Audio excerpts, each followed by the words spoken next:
నామానికి స్తోత్రం కలుగును గాక.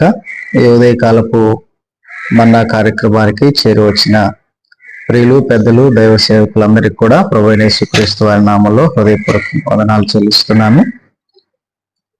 దేవుని వాక్యాన్ని చదువుకుందాం.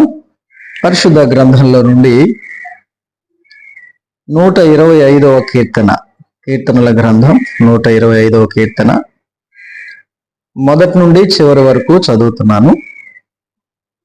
యెహోవా యందు నమ్మిక ఉంచువారు కదలక నిత్యము నిలుచు సియోను కొండవలే నుందురు. యెరూషలేము చుట్టూ పర్వతములు ఉన్నట్లు యెహోవా ఇది మొదలుకొని నిత్యము తన ప్రజల చుట్టూ ఉండును. నీతిమంతులు పాపము చేయుటకు తమ చేతులు చాపకుండునట్లు భక్తిహీనుల రాజదండము నీతిమంతుల స్వాస్యము మీద నుండదు.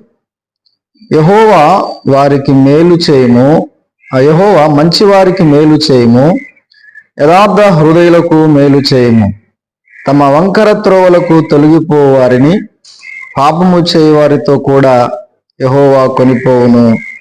ఇశ్రాయేలు మీద సమాధానముండును గాక. ప్రభునందు ప్రియులారా, ప్రభువైన యేసుక్రీస్తు వారి నామంలో మరొకసారి ఈ ఉదయకాలపు మన్నా కార్యక్రమం ద్వారా మీ మధ్యకు రావడానికి ప్రభు ఇచ్చిన ఈ అవకాశాన్ని బట్టి ప్రభుని స్తుతిస్తున్నాను. అలాగే ఈ సమయాన్ని ఇచ్చిన దేవుని సేవకులకు కూడా ప్రత్యేక వందనాలు తెలియపరుస్తూ, మనం చదువుకున్నటువంటి ఈ వచన భాగాల్లో మరి ఈ 125వ కీర్తన దావీదు రచించినటువంటి కీర్తన. ఇది యాత్రా కీర్తన అని మనం పైన హెడ్డింగ్ చూస్తాం. యాత్రా కీర్తన. దావీదు తన జీవిత యాత్రలో, తన జీవిత ప్రయాణంలో ఎన్నో కీర్తనలు రాశాడు. అనుభవాల్లో ఉండగా అనుభవపూర్వకమైనటువంటి కీర్తనలు, వాటిలో స్తుతిస్తూ, ప్రార్థిస్తూ, ఆరాధిస్తూ, కొన్ని సందేశాలను అందిస్తూ, ఇలాంటి కీర్తనలు మనము ఎన్నో గమనించగలుగుతాం. ఇప్పుడు మనం చదువుకున్నటువంటి ఈ కీర్తన భాగాన్ని గమనించినట్లయితే ఇది 3 భాగాలుగా ఈ కీర్తనను మనం ఆలోచన చేయవచ్చు. ఈ 125వ కీర్తన 5 చరణాలు కలిగినటువంటి కీర్తనలో మొదటి భాగం అంటే 1-2 వచనాలు, 1-2 చరణాల్లో విశ్వాసుల యొక్క మేలు లేకపోతే క్షేమము అనే సంగతి మనకు అర్థమవుతుంది. అంటే యెరూషలేము చుట్టూ పర్వతాలు ఉన్నట్లుగా యెహోవా ఇది మొదలుకొని నిత్యము తన ప్రజల చుట్టూ ఉండును అని. విశ్వాసుల యొక్క క్షేమాన్ని గురించి, మేలును గురించి ఆ 2 వచనాలు జ్ఞాపకం చేస్తుంటే, 3వ చరణంలో భక్తిహీనుల యొక్క రాజదండము అనే విషయాన్ని దావీదు ప్రస్తావిస్తూ వచ్చాడు. భక్తిహీనుల రాజదండం. ఇక 4-5 చరణాల్లో ప్రార్థన, ప్రవచనాలు, ఈ విషయాలు మనకు కనబడతాయి. 1-2 చరణాల్లో విశ్వాసుల క్షేమాన్ని గురించి, 3వ చరణంలో భక్తిహీనుల యొక్క పరిపాలన, రాజదండాన్ని గురించి, 4-5 చరణాలు ప్రార్థన, ప్రవచనాలను గురించి వ్రాయబడిన విషయాలు. అయితే ఈ కీర్తన ప్రస్తుత దినాలలో మనముంటున్నటువంటి పరిస్థితులకు, ఈ కీర్తనకు మరి ఎంతో దగ్గర సంబంధం ఉన్నట్లుగా దీన్ని చదువుతున్నప్పుడు కొన్ని విషయాలు ప్రభు తేటపరచగా అవి మీతో కూడా పంచుకోవాలని ఆశపడుతున్నాను. 1-2 చరణాల్లో విశ్వాసుల యొక్క క్షేమాన్ని గురించి మాట్లాడుతున్నాడు. యెహోవా యందు నమ్మిక ఉంచువారు కదలక నిత్యము నిలుచు సియోను కొండవలే ఉందురు అని. దేవుని యందు విశ్వాసం ఉంచేవారు, నమ్మిక ఉంచేటువంటి వారు కదలని వారిగా, స్థిరమైన వారిగా, విశ్వాసంలో నుండి ఏమాత్రం కూడా వెనుకంజ వేయనటువంటి వారుగా, వారు నిలబడడానికి ప్రభు వారికి తోడుగా ఉంటాడు, వారి చుట్టూ కాపుదలుగా ఉంటాడు అనేటువంటి విషయాలు ఈ 2 చరణాల్లో మనకు కనబడుతుంటే, ఏ పరిస్థితుల మధ్య విశ్వాసులకు లేకపోతే ఆ దేవుని నమ్మిన వారికి ప్రభువు క్షేమాన్ని, భద్రతను, కాపుదలను అనుగ్రహిస్తున్నాడు అనే విషయాన్ని 3వ చరణం ద్వారా చెప్తున్నాడు. భక్తిహీనుల యొక్క పరిపాలనలో విశ్వాసులైనటువంటి వారికి లేక ప్రభువుని నమ్మినటువంటి వారికి ఆయన కలుగజేసేటువంటి క్షేమం, ఆయన కలుగజేసేటువంటి భద్రత, కాపుదలను గూర్చి ఇక్కడ దావీదు జ్ఞాపకం చేస్తూ ఉన్నాడు. అయితే 3వ వచనంను మనము కొంత ఆగి ఆలోచన చేస్తే, ఇక్కడ నీతిమంతులు పాపము చేయుటకు తమ చేతులు చాపకుండునట్లు భక్తిహీనుల రాజదండము నీతిమంతుల స్వాస్యము మీద ఉండదు అని. ప్రియులారా గమనించండి, భక్తిహీనుల రాజదండము అంటే వారి పరిపాలనను చూపిస్తుంది. భక్తిహీనుల యొక్క పరిపాలన. సామెతల గ్రంథకర్త అయిన సొలొమోను గారు అంటాడు, ఈ భక్తిహీనులను గూర్చి వీరు దుష్టులు అని, ఇంకా దుర్మార్గులని, మూర్ఖ ప్రవర్తన కలిగినటువంటి వారని, ఈ విధంగా భక్తిహీనులను బుద్ధిహీనులని సంబోధిస్తూ వచ్చాడు. భక్తిహీనుల యొక్క పరిపాలన, రాజదండం అంటే వారి యొక్క పరిపాలనను చూపిస్తుంది. భక్తిహీనుల యొక్క పరిపాలనను చూపిస్తా ఉంది. మరి భక్తిహీనుల యొక్క పరిపాలనలో లేకుంటే దుష్టుల పరిపాలనలో, బుద్ధిహీనుల యొక్క పరిపాలనలో భక్తులకు కలిగేటువంటి శ్రమ లేకపోతే శోధన ఎలాగుంటది అనే విషయాలు మనము ఆలోచన చేస్తే, భక్తిహీనుల యొక్క పరిపాలన యొక్క ఉద్దేశం ఏమిటంటే ఈ చరణంలో చెప్తున్నాడు కదా, నీతిమంతులు అనగా విశ్వాసులైనటువంటి వారు, పరిశుద్ధులైన వారు పాపము చేయుటకు తమ చేతులు చాపకుండునట్లుగా ఆయన తనను నమ్మిన వారి చుట్టూ కూడా అలాంటి భద్రత, కాపుదల కలుగజేస్తాడు అని. అంటే ఈ మాటని ఇలాగ మనం అర్థం చేసుకోవచ్చు. విశ్వాసులు తమ విశ్వాసము నుండి తొలగిపోకుండునట్లు ప్రభు వారిని భద్రపరుస్తాడు, కాపు చేస్తాడు. అయితే భక్తిహీనుల పరిపాలన ఎట్లా ఉంటుంది? నీతిమంతుల స్వాస్యాన్ని దెబ్బతీసేటట్లుగా, వారు విశ్వాసము నుండి తొలగిపోయేటువంటి విధంగా వారి పరిపాలన ఉంటుంది. అందుకొరకే నేను ఇక్కడ ఈ మాట చెప్పదలిచాను. భక్తిహీనుల యొక్క పరిపాలనలో భక్తులు తమ విశ్వాసము నుండి తొలగిపోయి ప్రభు యొక్క వాగ్దానము చేత మనము పొందుకున్నటువంటి ఆ స్వాస్యం, పరలోకపు స్వాస్యాన్ని పోగొట్టుకునేటట్లుగా చేయడమే భక్తిహీనుల యొక్క పరిపాలన విధానం, వారి యొక్క లక్ష్యం. దీనికి బైబిల్లో ఒక భక్తిహీనుడైనటువంటి రాజు తన రాజ్య పరిపాలనలో భక్తులకు తలపెట్టినటువంటి శోధన, శ్రమలో మనము జ్ఞాపకం చేసుకుంటే, వారి యొక్క స్వాస్యాన్ని లేకపోతే వారి విశ్వాసాన్ని తొలగించడానికి, దెబ్బతీయడానికి ఆ రాజు చేసినటువంటి ప్రయత్నం, పరిపాలన ఎంత మాత్రం కూడా వారి విశ్వాసం నుండి తొలగిపోకుండా నిలబడేటట్లుగా ప్రభు వారిని కాపాడుతూ వచ్చాడు.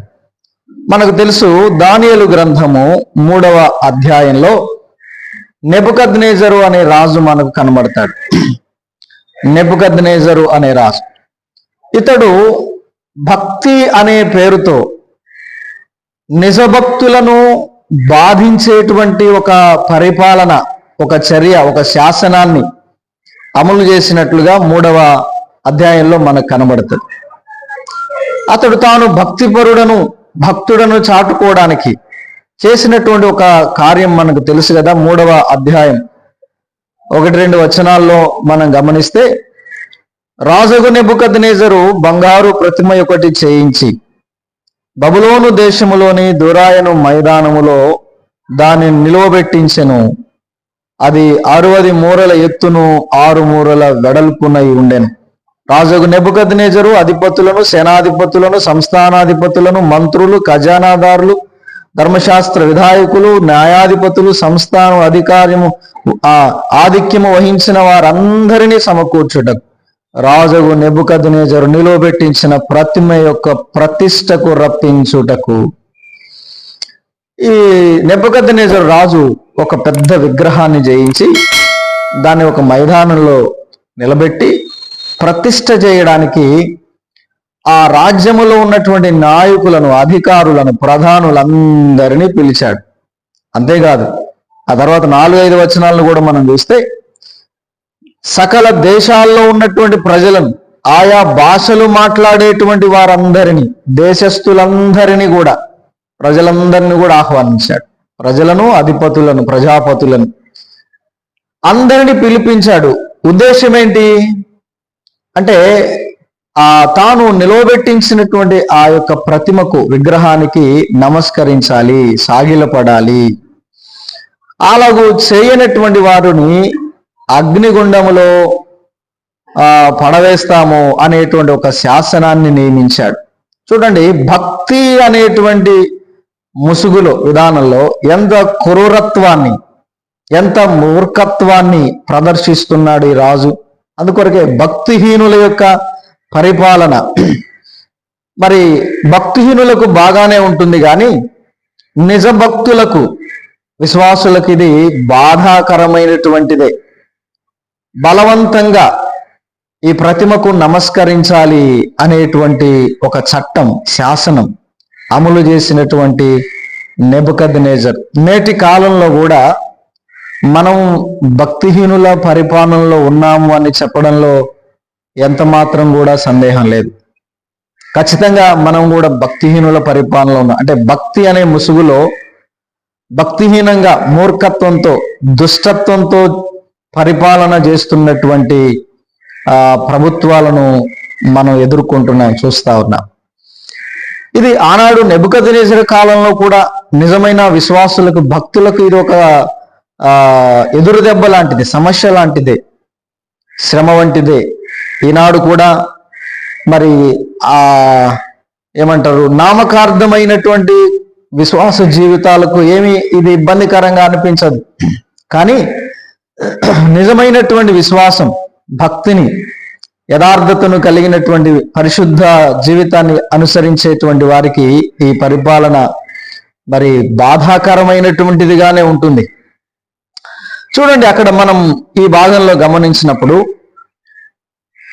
సకల దేశాల ప్రజలందరూ వచ్చారు, అధికారులందరూ వచ్చారు, సాగిలపడ్డారు. కానీ ఆ ప్రాంతంలో విశ్వాసములో నిలబడిన నిజమైనటువంటి భక్తులు ఒక 3 పేర్లు అక్కడ ప్రస్తావించబడ్డాయి. వారు షద్రకు, మేషకు 11-12 వచనాల్లో మనం చూస్తే అబేద్నెగో అనేవారు అని మనం గమనిస్తాం. వారు ఆ ప్రతిమకు నమస్కరించలేదని, సాగిలపడలేదని విషయాన్ని రాజు దృష్టికి తీసుకుని వెళ్ళారు. ప్రియులారా, వినండి, భక్తిహీనుల యొక్క పరిపాలన భక్తులకు ఏ విధంగా శ్రమలు కలుగజేస్తుంది అనే కొన్ని విషయాలు మీకు జ్ఞాపకం చేస్తాం.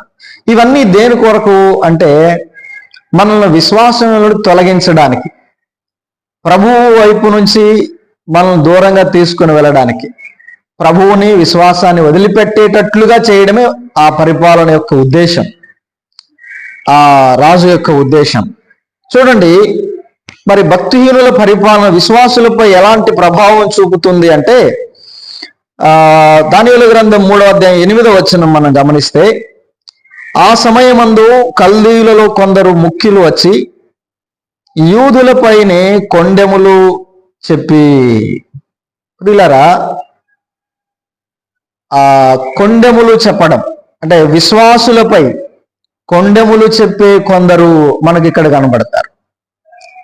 చాడీలు చెప్పేవారు, వారిని ఇరికించడానికి ప్రయత్నం చేసేటువంటి వారు కొండాలు చెప్తున్నారు. ఎవరు వీళ్ళు అంటే ముఖ్యులు కదా, కల్దీయులలో కొందరు ముఖ్యులు అంటే ప్రభుత్వ అధికారులు కావచ్చు, నాయకులు కావచ్చు, ప్రభుత్వానికి అనుకూలమైన వారు, ప్రభుత్వ రంగాల్లో ఉన్నటువంటి వారు, రాజుకు, భక్తిహీనుడైన రాజుకు అనుకూలంగా ఫేవర్గా భక్తులపై నేరాలు మోపుతున్నటువంటి వారు, కొండెములు చెప్పేటువంటి వారు.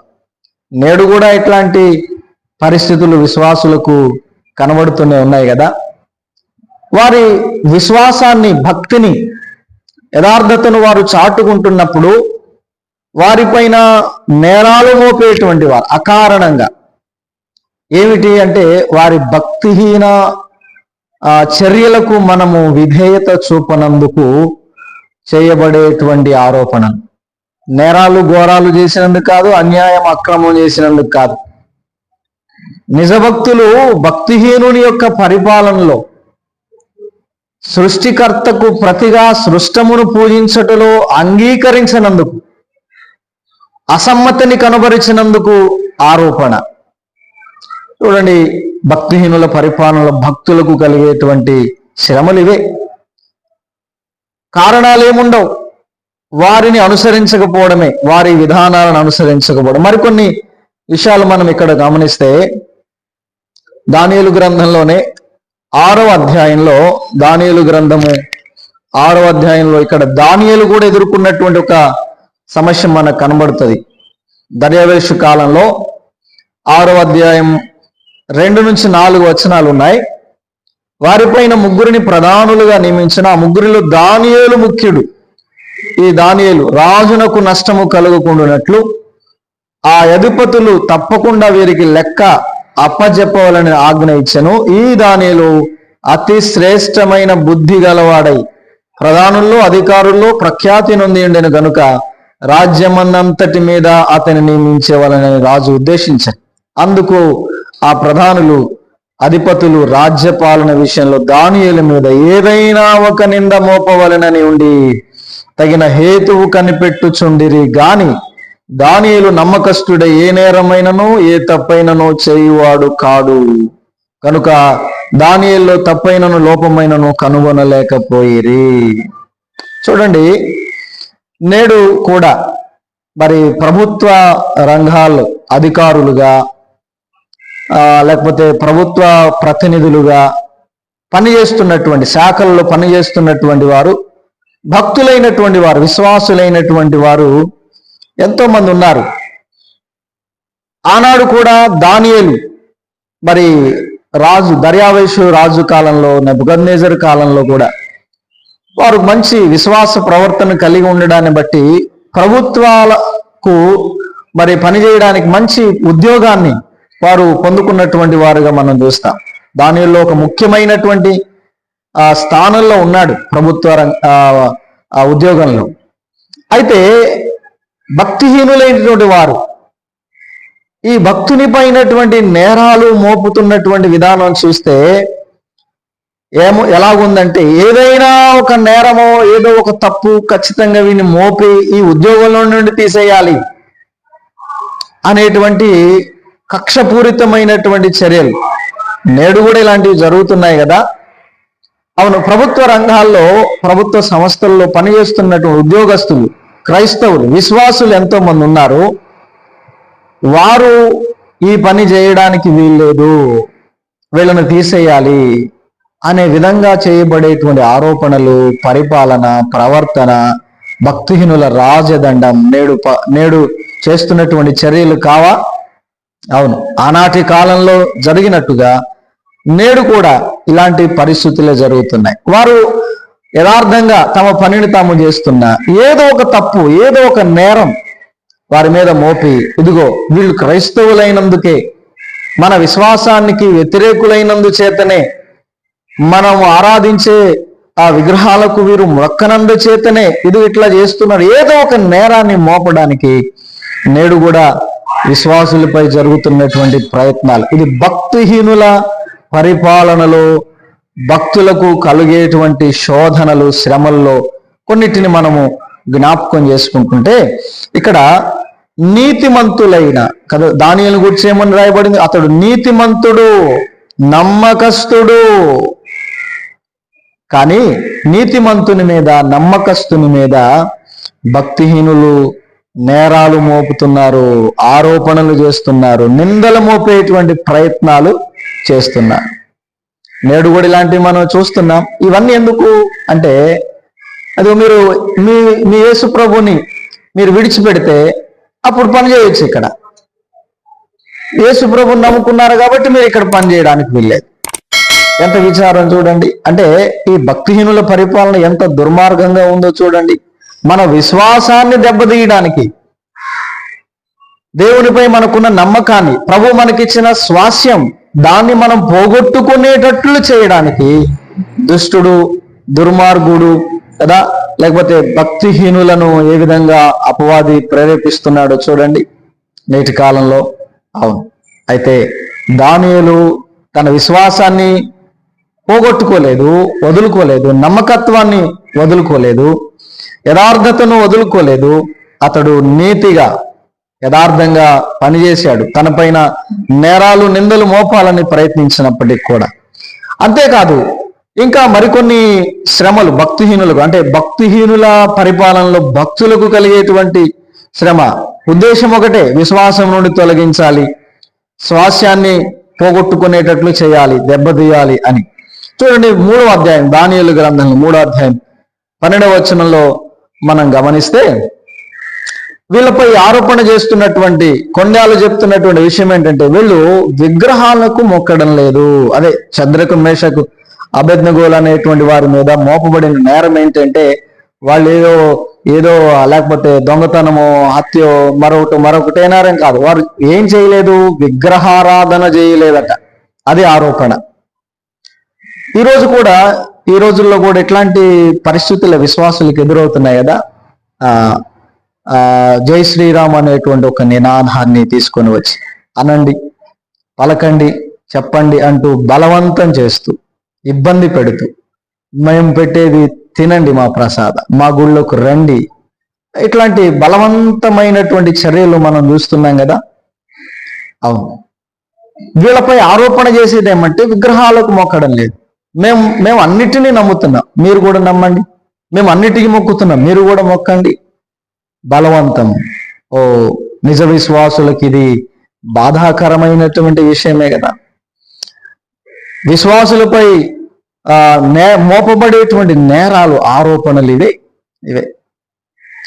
యూదులపై లేకపోతే ఈ ముగ్గురు విశ్వాసులపై భక్తిహీనుల పరిపాలనలో జరిగినటువంటి లేకపోతే వాళ్ళు ఎదుర్కొంటున్నటువంటి ఇబ్బందికరమైన పరిస్థితులు మనకు నేడు కూడా కనబడుతున్నాయి.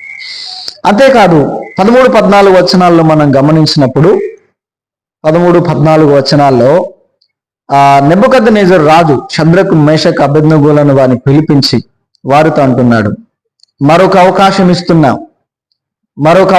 ఇస్తున్నాం. ఇప్పుడైనా మీరు పూజించడానికి అవకాశం ఉంది. మొక్కితే మీకు శిక్ష తప్పుతుంది. మీరు నేను నిలువబెట్టించినటువంటి విగ్రహానికి మీరు మొక్కితే, సాగిలు పడితే మీ మీదకి వచ్చేటువంటి శిక్ష నుంచి మీరు తప్పించబడతారు అని రాజు వారిని ప్రేరేపిస్తున్నటువంటి పరిస్థితులు మనం ఇక్కడ గమనిస్తాం. యేసుక్రీస్తుని మీరు విడిచిపెట్టండి, మీ దేవుడిని విడిచిపెట్టండి, ఈ విగ్రహాలకు మొక్కండి, అప్పుడు మిమ్మల్ని విడిపిస్తాం, లేకపోతే మిమ్మల్ని చంపేస్తాం. వీళ్ళరా, నిజమే, నేడు విశ్వాసుల పరిస్థితులు కూడా అట్లాగే ఉన్నాయి కదా. బలవంత పెట్టి, భయపెట్టి, బాధ పెట్టి వారిని మరణానికి అప్పగించేస్తాం, చంపేస్తాం. మీరు ఇదిగో ఈ విగ్రహాలకు మొక్కకపోతే, విగ్రహారాధన చేయకపోతే, మీరు యేసు ప్రభుని విడిచిపెట్టకపోతే అనే పరిస్థితులు నేడు కూడా ఉన్నాయి కదా. ఎంతో మందిని బలవంతంగా గర్వాపస్య అనే పేరుతో విశ్వాసంలో నుండి తొలగిస్తూ యేసు ప్రభుని విడిచిపెట్టి హైందవంలోనికి లేకపోతే ఆ విగ్రహారాధన వైపుకు తీసుకుని వెళ్ళిపోతున్న పరిస్థితులు నిజమే. భక్తిహీనుల పరిపాలన చాలా భయంకరంగా ఉంది ప్రియులారా. అయితే నిజమైన విశ్వాసులు షద్రకు మేషకు అబేద్నెగోలు ఏ విధంగా అయితే వారు విశ్వాసంలో నిలబడ్డారు, స్థిరపడ్డారు, నేటికి అలాగ నిలబడుతూనే ఉన్నారు. మరణమైన, చావైన, శ్రమైనా సరే మేము మా ప్రభువుని విడిచిపెట్టాం, చావడానికైనా సిద్ధమే అని నిలబడుతున్నటువంటి భక్తులు కూడా ఉన్నారు. మన పాఠం అదే, భక్తిహీనుల రాజదండం. వారి పరిపాలనలో భక్తులకు కలిగేటువంటి శ్రమలు ఉద్దేశం ఒకటే, విశ్వాసం నుండి తొలగించాలి, వారిని ప్రభు వైపు నుంచి మళ్లించాలి, స్వాస్యమును పోగొట్టుకునేటట్లు చేయాలి, నిత్య నాశనమునకు తీసుకొని వెళ్ళాలి. సమయం కొంచెం ఉంది, నేను ఎక్కువ వివరాలు చెప్పడం లేదు, దాటిపోతా ఉన్నాను.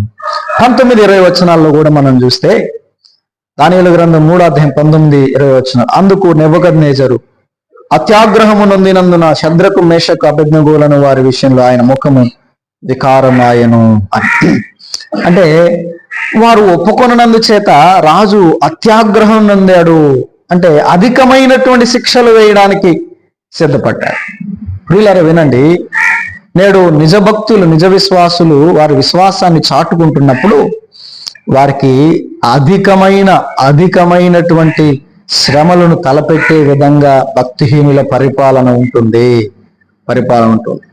ఎక్కువైన వివరాలు చెప్పడం లేదు ఈ సమయంలో, వాటిని ప్రస్తావించడం కూడా అంత మంచిది కాదేమో ప్రస్తుత పరిస్థితుల్లో. నిజమే, భక్తిహీనుల యొక్క పరిపాలన ఎట్లా ఉందంటే వారు అతి ఉగ్రులై, క్రూరులై, విచక్షణ కోల్పోయి, మానవత్వాన్ని కోల్పోయి ఒక మృగాల వలె విశ్వాసులపై వాళ్ళు విరుచుకుపడుతున్నటువంటి తీరు, వారు కనబరుస్తున్న క్రూరత్వం, అత్యాగ్రహం, భక్తిహీనుల పరిపాలనలో భక్తులు ఎదుర్కొంటున్నటువంటి శ్రమలే. దానికి కారణం ఏంటంటే వారి వారి వారి పరిపాలనలో, అంటే విశ్వాసాన్ని వదులుకోనందు చేత వారు మన మీద చూపించే అక్కసు ఎంత ఘోరంగా ఉందంటే ఇది ఒక ప్రెస్టేజ్ సమస్య అన్నమాట. ఈ నెబుకద్నెజరు రాజు, నువ్వు నిలబెట్టించిన ప్రతిమకు మేము నమస్కరించము అని వారు చెప్పినందుకు అత్యాగ్రహం నొందాడు, బహుకోపాద్రోక అయిపోయాడు, అగ్నిగుండాన్ని 7 అంతలు చేశాడు, శిక్షను అధికం చేశాడు. నేడు కూడా పరిస్థితులు అట్లాగే ఉన్నాయి. కొన్ని ప్రాంతాల్లో ఒకప్పుడు ఒకలాగా ఉన్నాయి, ఇప్పుడు బైబిల్ పట్టుకొని కనబడినా, లేకపోతే ప్రార్థన చేస్తున్నా, సువార్త చెప్తున్నా కదా, 20 ఏళ్ళు జైలు శిక్ష, ఎంత జరిమానా, కఠినమైనటువంటి శిక్షలు అమలు చేస్తున్న పరిస్థితులు చూడడంలా. అవును, భక్తిహీనుల రాజదండం, భక్తిహీనుల పరిపాలనలో భక్తులకు అధికమైనటువంటి శ్రమ కనబడుతున్నాయి నేడు కూడా. ఇంకా చాలా విషయాలు ఉన్నాయి కానీ సమయం కాదు. ఇదంతా దేని కొరకు అంటే ఒక్క మాటలో పేతురు తన పత్రికలో రాస్తూ, మొదటి పత్రిక 4వ అధ్యాయం 4వ వచనంలో ఒక మాట జ్ఞాపకం చేస్తాడు.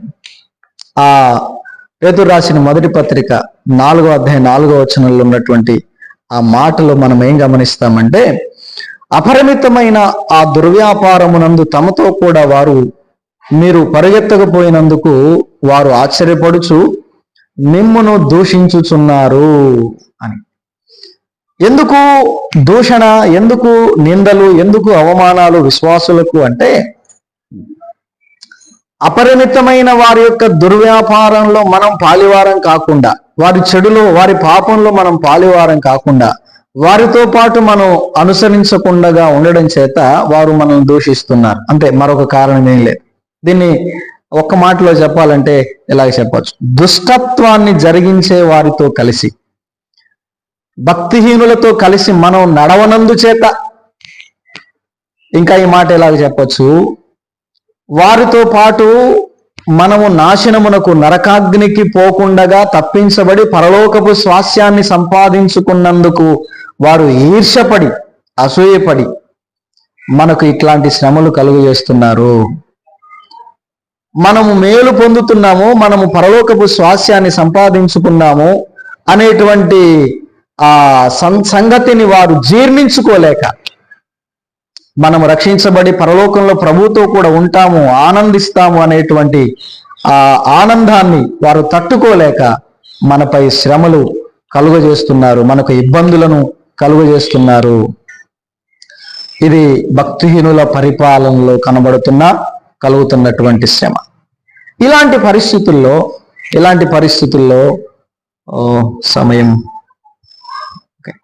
పరిస్థితుల్లో విశ్వాసులు కలిగి ఉన్నటువంటి ఒక తీర్మానం, నేను చదివించడానికి సమయం లేదు కానీ ఇలా జ్ఞాపకం చేస్తాను. శద్రకు మేషకు అబేద్నెగోలు ఎంత గొప్ప తీర్మానం చేసుకున్నారంటే వాళ్ళు నిర్ణయం చేసుకున్నారు, రాజా నీవు నిలువబెట్టించిన ప్రతిమకు మేము నీవు మమ్మల్ని శ్రమల పాలు చేసిన, మమ్మల్ని శిక్షించిన, చావుకు మరణానికి అప్పగించిన మేము మా దేవుణ్ణి విడిచిపెట్టాం. మా దేవుడు రక్షించుటకు సమర్థుడు, మేము దేనికైనా సిద్ధమే. 3వ అధ్యాయం 16-17 వచనాల్లో వారు అంటారు, మా దేవుడు మమ్మల్ని రక్షించుటకు సమర్థుడు, కాబట్టి మేము మా దేవుణ్ణి విడిచిపెట్టాం. ఒకవేళ మా దేవుడు మమ్మల్ని రక్షించకపోయినను మేము నీ శిక్షను పొందడానికి సిద్ధమే, కానీ మా దేవుని విడిచిపెట్టడానికి మాత్రం మేము ఏమాత్రము ఒప్పము అని వారు దేవుని మీద ఉన్నటువంటి విశ్వాసాన్ని, తమ అచంచలమైనటువంటి విశ్వాసాన్ని వారు నిలబెట్టుకున్నారు, కాపాడుకున్నారు దేవుణ్ణి విడిచిపెట్టకుండగా.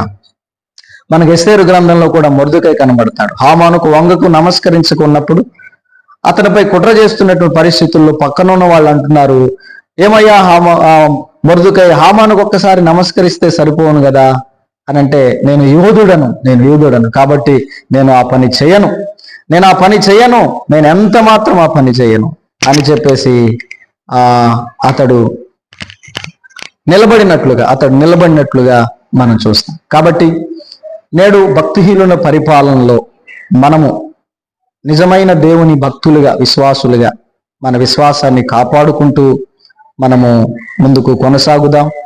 ప్రభు ఆ రీతిగా కృప చూపునుగాక. ఆమేన్. ఈ వీడియో మీకు నచ్చినట్లయితే లైక్ చేయండి మరియు షేర్ చేయండి.